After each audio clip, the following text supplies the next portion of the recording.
Thank you so much for joining me this afternoon, along with Kim Nixon from Chobe Holdings, so Ker Downey, Botswana, and also Ker Downey Zambia.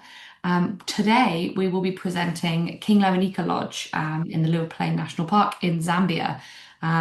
There's a lot of exciting changes going on here.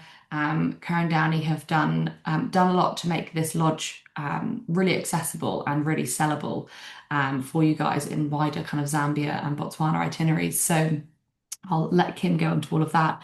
As always, the webinar is being recorded. We will put a copy of the recording on our YouTube. That will also be on the Travel Hub collection on the King Lewanika Accommodation Hub page. So you'll be able to find it in various places. We will also send out a follow-up in the next couple of days, which will include the recording and the rates and images and hopefully everything you need for selling King Lewanika. Of course, as well, if you ever want, bespoke training for your teams, do let us know. We're really happy to jump on Zoom and go through the property and have your teams ask, maybe more specific questions. So for now, I'll pass over to Kim.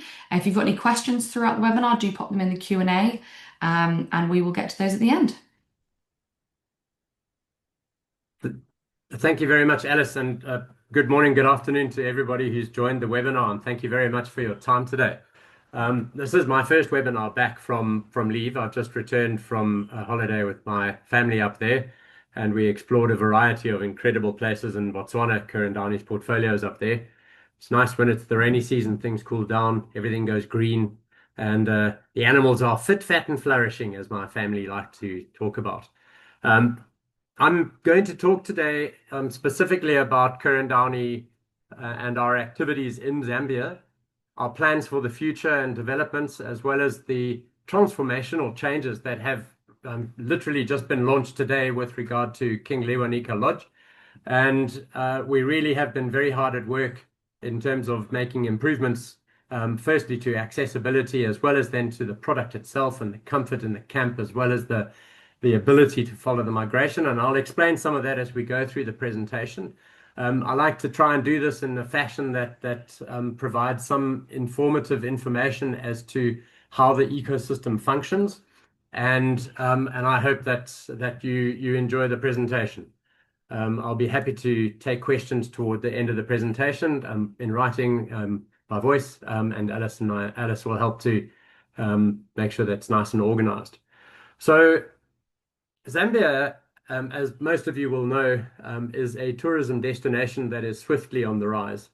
With the popularity of destinations such as Tanzania, Kenya, South Africa, Botswana, Namibia, Zimbabwe on the rise, it was inevitable that Zambia would begin to develop themselves as well, and welcome greater numbers of travelers and tourists as the years passed.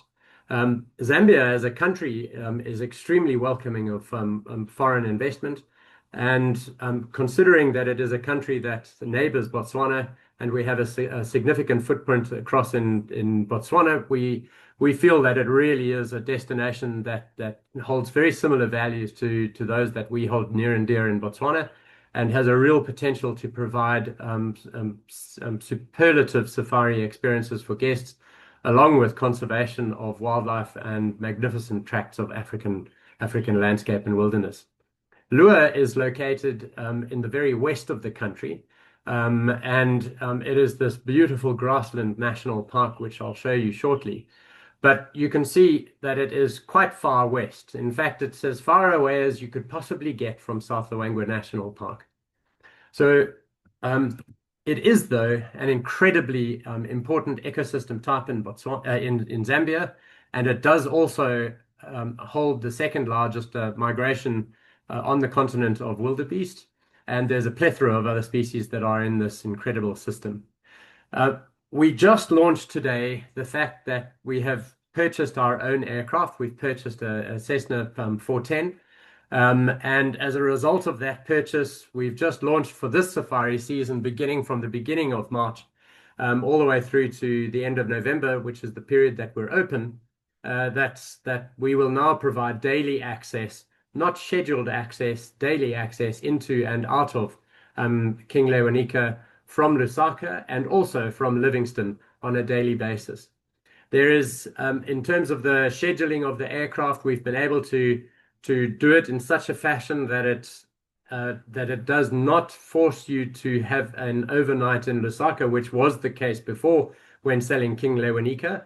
We get your guests into Lusaka in time to connect to both the international departure flights and timed with the arrival flights, but also in time to fly to connect to South Luangwa or to connect, which is more conveniently, into the other hotspot for Zambian tourism being Lower Zambezi. So what that means is that King Lewanika now can very much be incorporated throughout the peak travel months of Zambia into the core circuit of the Zambian tourism circuit itself. And when you see how unique the system is and how complementary this product is relative to what you see in the Lower Zambezi, as well as in the South Luangwa, at least as so far as I'm concerned, it becomes a natural addition to your itineraries.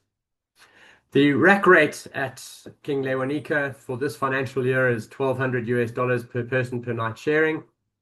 There's a nominal single supplement and child rate, and then the flying rate is separately costed as an additional cost into the national park itself. We have been able to reduce this. We do the flying at a cost basis only, so on a rack rate basis, you're looking at a round trip Lusaka to Lusaka cost of in and around $5,000. Just having a look at the key highlights of King Lewanika and what is on the ground over there. There are 6 rooms, 5 of which are twin doubles and 1 of a family. It's a maximum of 15 guests. We are in the process of completing the installation of a very beautiful pool, which will be a welcome addition, especially in the spring and early summer months. We have completely refurbished the camp, and I'll show you a few images of that. We have brought brand new game viewers in, which now feature rooftop seats, and allow for elevated viewing out over these expansive grasslands. And then other little fine touches in the rooms themselves include in-room fridges, coffee stations.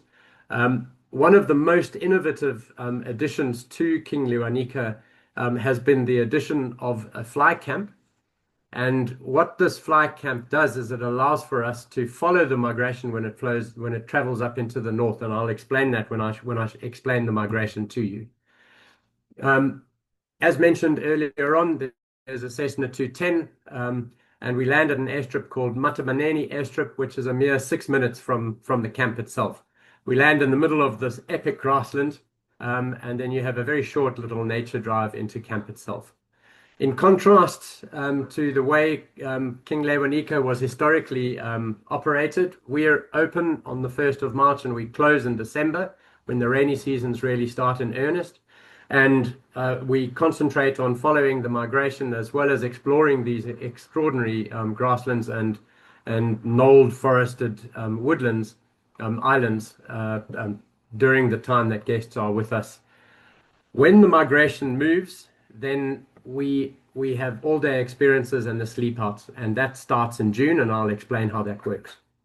But how does King Lewanika and the area of Liuwa Plain National Park come to be such an extraordinary grassland? It's a really interesting question. And on the right-hand side of this image, on the eastern side over here, is the Zambezi River. The large blue lines that I've inserted both in the west and then the central part of the image itself are 2 different river systems. One is called the Luanginga River and the other one is called the Luambimba River. And both of these are tributary systems that feed into the Zambezi.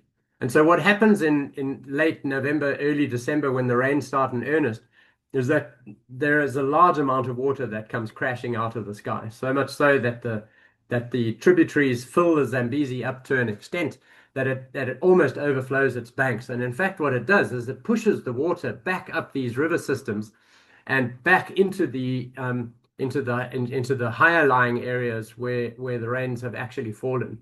And eventually what happens is that the banks of the Luanginga and the Luambimba overflow. And so the entire grassland between those blue lines gets filled with shallow water up to about half a foot deep. So it's not really deep, but it remains that way for a substantial period of time. And because of that long-standing fresh water in the plain itself, it really precludes the growing of trees in any low-lying area that is flooded. And so the only places in this vast grassland that have trees are in areas which are slightly elevated from a land perspective, which allow for the tree roots to escape being drowned in the long-standing water. Um, Looking at the migration itself, what happens with this migration and in difference to the way that the migration works compared with East Africa is this part of this migration is a very compact migration, whereas East Africa travels over a vast distance. This migration happens in an area of around about 4,000 square kilometers, or around about 2,500 square miles or so. So in comparison to East Africa, this is much smaller and much more compact. The migration does move in a circular kind of fashion, and it really is a resource-orientated migration where wildebeest are moving to take advantage of resources which are better in one place over another. And King Lewanika is located in the south of the actual park itself. You can see it's close to the southern end of Liuwa Plain National Park, and it is on the southern fringe of the migration circuit. The migration arrives within game viewing areas from around about the middle of October. It then stays around this area until around about the beginning of May, late April, and then from there the herds start to press on further to the north. There are around about 35 to 45,000 wildebeest. I'm not sure exactly the number, but it is a significant number, accompanied by thousands of zebra as well, and a variety of other attendant predators. But essentially, what happens in this migration, and I've been privileged enough to see it 3 times now, is you have a variety of different herds coming in. So you'll game drive up from the north if it's October, November, you'll see the herd starting to come in. And you'll see a herd of 50 one direction, you'll see a herd of 300 another direction, another 100 rumbling past you. So they're not moving in one huge herd, they're moving in smaller agglomerations. But essentially, it is a migration because the full herd is actually moving. They're just slightly separated for grazing purposes. Um, when it comes to the departure of the migration in May and into June, they then move up to the northern fringe of their range. And that's when we start to do our sleepouts. African Parks, whom we're in close partnership with, have given us 3 different wild campsites, wilderness campsites. We have these fantastic mosquito net bivouac tents on spaceship type triangular designs, which are raised off the ground. And essentially, the way that the experience works is that guests will leave in the morning after a good breakfast. They'll track their way up the western fringe of Liuwa Plain National Park, following the trails of the wildebeest themselves, hopefully encountering the wildebeest at some point during the course of the day. They'll take a packed lunch with them. They'll have a cooler box which is jam-packed full of drinks and water. They've got shaded vehicles and rooftop seats for guests who want to sit up there in the morning or the late afternoon. If you do see the migration, which most guests will do, you'll spend time with them in the afternoon. Separately to that, the camp setup team press off into the north, and they'll select one of the campsites, and then they'll set the entire bivouac mosquito net camping experience up for the guests. Guests will arrive before the sun sets, enjoy sunset and camp, enjoy a fantastic evening around the fire, the chef cooking over the fire in front of the guests. Have a fantastic night under an unpolluted sea of stars in the skies, and then the following morning the guests will have the full morning to explore the migration before then slowly making their way down the east back into the park, back into King Lewanika itself. Itself. It's for this reason that we have a minimum 3-night stay at King Lewanika. Because of the daily arrivals, guests are able to come and go as they please, and if they wish to have 4 nights or 5 nights in the area, they're more than welcome to do it. One of the key selling points of King Lewanika, and for me, something that really struck me on all of my visits over there, is that this national park is basically uninhabited. There are only 2 lodges in this area. We operate the most luxurious lodge, and we explore this vast grassland, this massive national park in near complete exclusivity.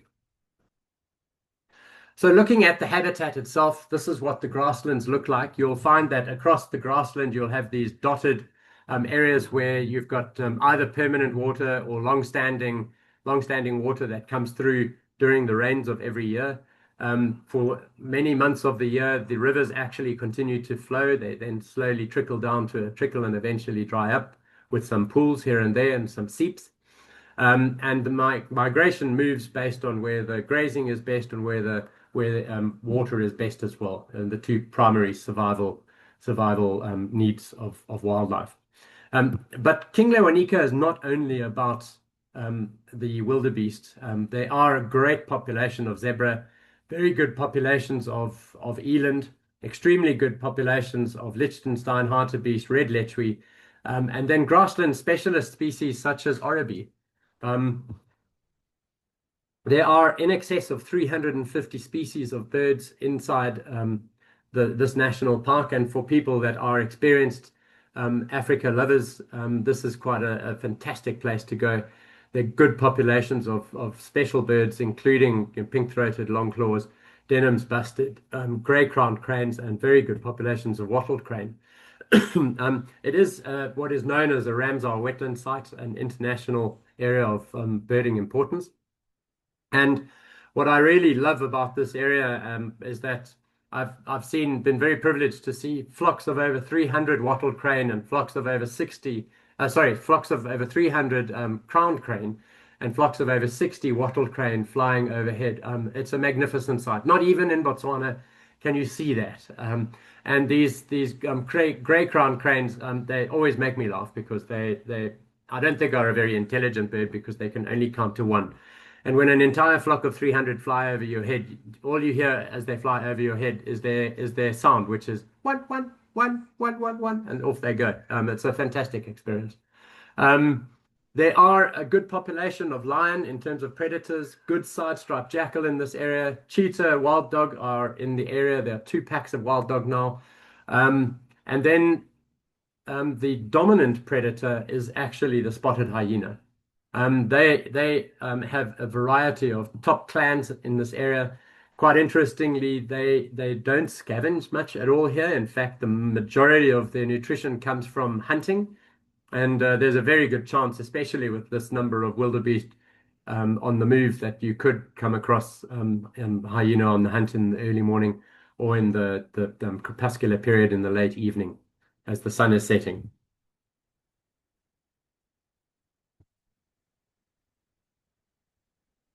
These are just a couple of images of some of the wildlife up in the national park over there.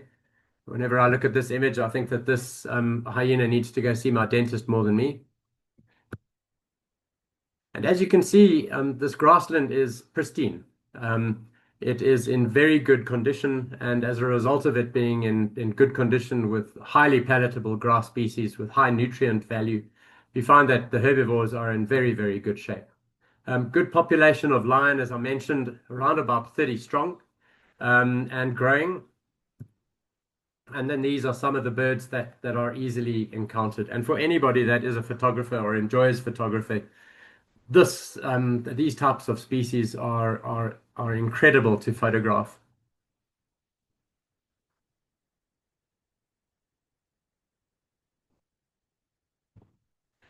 So looking at the camp, in the middle of this picture, you can see the main area of King Lewanika. It is on one of those forested knolls. There's the Mabula plum and as well as a tree known as the water syzygium tree there. Woodland waterberry is another name for it. But it provides for fantastic shade. Just to the right-hand side of the main area in this image is where the pool is being constructed. In a forested edge, so guests are nice and secluded, as well as then the waters out in the front. It's a fabulous place for guests to go and relax, stay cool in the midday heat, and enjoy the scenery out front. So that's a little bit closer, looking into the actual lodge itself. And then obviously the lodge is on the edge of the forest, looking out onto the actual northern grasslands themselves, which sweep off into the horizon. You can see so far into the horizon that you see the curvature of the earth.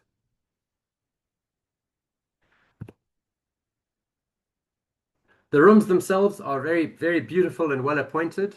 You walk in into the room from the back of the tent itself. Um, it's a metal roofed tent itself with insulation to keep it as cool as possible.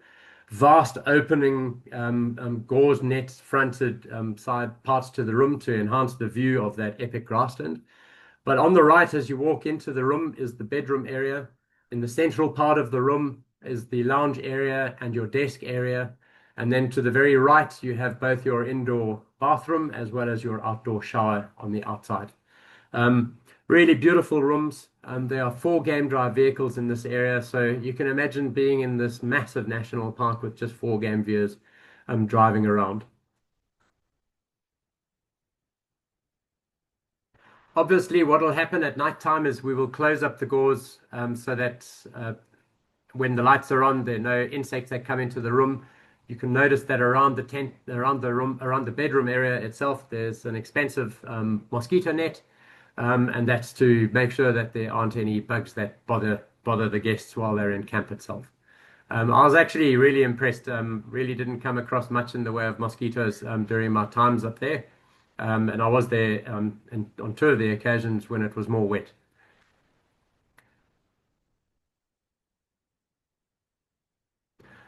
In the far corner of the room, you can see the fridge and the small coffee station. There is a table now that has been added to the side of that fridge, so it's a little bit more space for the coffee station.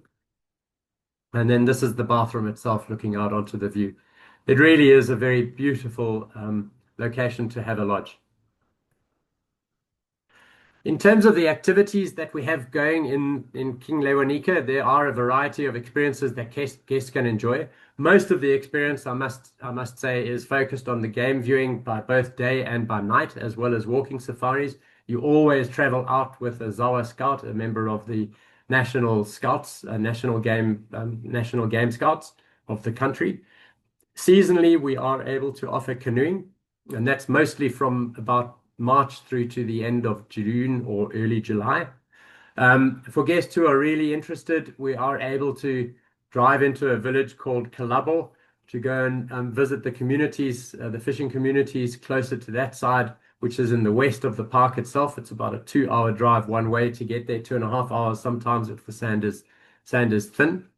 Um, and then we have got our seasonal camping experience, which heads up to the north, following the migration on one of the nights of a 3 night stay, and that is generally the middle night of any guests movement.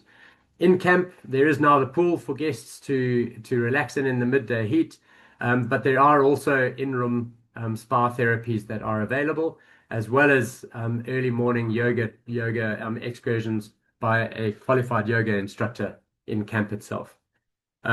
It's a fabulous camp to relax in for 2 or 3 nights. You can see, and I hope that you've seen from the images over here, how very different this grassland experience is from the riverine experience that you have in both Lower Zambezi and South Luangwa, which is closely closely aligned with large forest close by. So this really does diversify your traditional Zambian itinerary, and as I mentioned earlier on, is easily connected.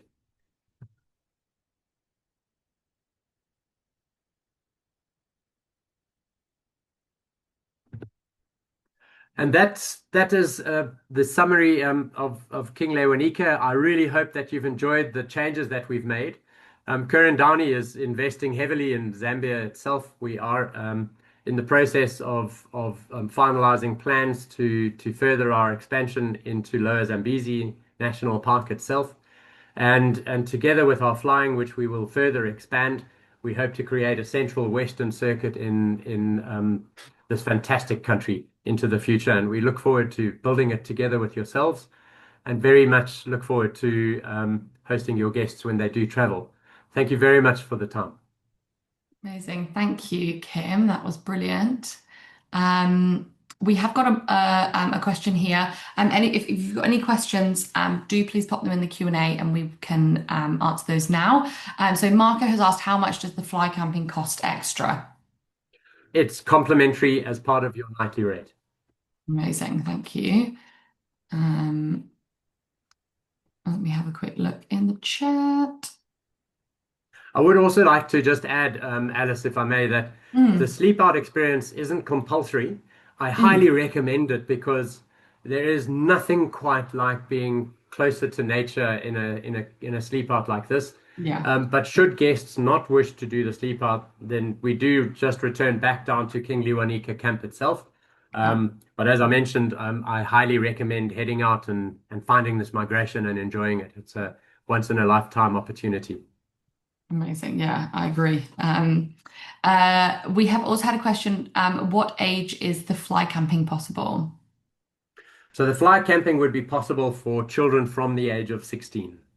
Okay, fab. And the actually might also be a question. What is the age limit on the camp itself? So we accept children from the age of 6, though Mhm. if there are children under the age of 6, we will accept them, but there would be additional safety letters and talks that we would need to give the guests to ensure safety for everyone. Amazing. And Marco has also asked, are there any special offers for the combination of King Lewanika and camps in Botswana? Great question. Um, I'll have to look at that. Currently, so the way that we have set up the business currently, because it's a standalone experience and because we haven't had daily access until now, we hadn't really considered it as something that would often be combined with our Botswana camps.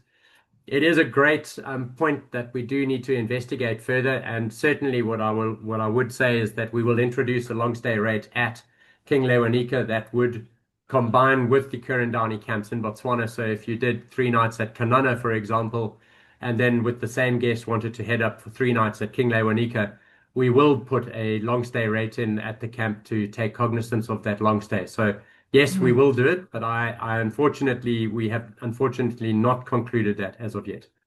Okay, fab. Nadine has asked, can you please advise in which months will the camp be open? She missed the beginning of the webinar. Sure. So the camp is open between March and December annually. Fabulous. And then we have a question from patients. Are there local or SADC rates for King Lemonica? Those two are in the process of being finalized. We've received quite a lot of interest post our release of our newsletter this morning, and we Mm, will introduce SADC rates. Unfortunately, the flying costs is something we can do very little about because those are real costs, but we will most certainly have SADC rates available on very similar terms to those of Ker Downey in Botswana. fab. That's great. Brilliant. I'll just check the chat. And I think we might have answered them all. Oh, here we go. Um, Patience has asked, is it possible to drive in from the Western Province? Yes, it is. It is possible to drive in from the Western Province. We just simply eliminate the flying costs, but guests are welcome to do that, and we have got Mhm. documentation that we are happy to share. Fab. Thank you. Excellent. Any more questions? Otherwise, I end up doing that wrap up a few times. Um, yep, fab. Will you be including the property in a Zambian ground handlers fam in October? Oh, yes, they're doing another big fam trip. So GH. Um, I have heard of discussions between our sales team and Nick from Zambian Ground Handlers. I'm not too sure if KL King Leonika is in the itinerary itself, but I'll certainly follow up on that. And we would love to support Nick in that educational. Amazing. And certainly, if it isn't in an itinerary for um, for individuals going on that fam trip, then I'm sure adding it on afterwards would be Yeah. something that they could possibly do and get in touch about. 100%. Prior to or post, we'd be very happy to assist. Amazing. Thank you, Kim, for your time, and thank you, everybody, for joining us. We will send out, as I said, the recording in a follow-up that will include rates for King Lewanika. So those rates that Kim had on the screen earlier. It will also include a link to images and everything else that you hopefully will need for selling the product. And if, of course, if there's anything missing or anything extra that you need, do please get in touch. The team on the ground or the small marketing team are always happy to help with all of your questions. Thanks very much, Alice. Thanks very much again, everybody, for your time today. And I realize it's peak booking period, so I really appreciate the time. Amazing. All Thanks, the best. everyone. Have a good rest Thank of your you. day. Okay. Thank you. Bye bye.